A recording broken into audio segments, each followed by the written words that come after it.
गांव का नाम था गुलाबपुर।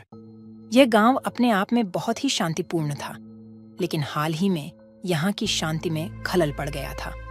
गांव में बच्चे एक एक करके गायब हो रहे थे। कोई नहीं जानता था कि यह घटनाएं किसकी कारस्तानी है।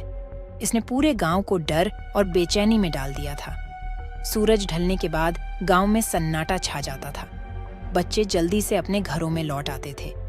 लोगों ने अपने दरवाजों पर ताले लगाना शुरू कर दिया था, लेकिन फिर भी एक रात छोटा रोहित गायब हो गया। रोहित के माता पिता ने पूरी रात उसे ढूंढा, लेकिन कोई सुराग नहीं मिला। गांव में अब तक 5 बच्चे गायब हो चुके थे। लोगों में डर और गुस्सा बढ़ता जा रहा था।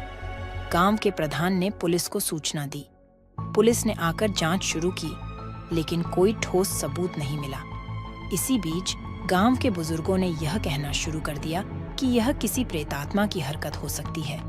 गांव के एक युवा राघव ने तय किया कि वह इस रहस्य को सुलझाएगा। राघव साहसी था और उसे इन बातों पर विश्वास नहीं था। उसने रात को अकेले बाहर निकलना शुरू किया। एक रात जब वह गांव के पास के जंगल में पहुंचा तो उसने एक अजीब सी आवाज सुनी। वह चुपचाप उस आवाज की दिशा में बढ़ा। राघव ने देखा कि एक बूढ़ा आदमी, जिसे गांव वाले पागल समझते थे, एक गुफा के पास खड़ा था।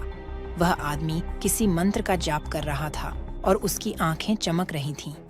राघव को अचानक समझ में आया कि यही आदमी बच्चों का अपहरण कर रहा है। वह चुपचाप गुफा के अंदर घुसा और उसने देखा कि बच्चे वहां कैद थे। राघव ने तुरंत पुलिस को सूचना दी। पुलिस ने आकर उस बूढ़े आदमी को गिरफ्तार किया और बच्चों को छुड़ाया। गांव वालों को जब यह सच्चाई पता चली तो वे चकित रह गए।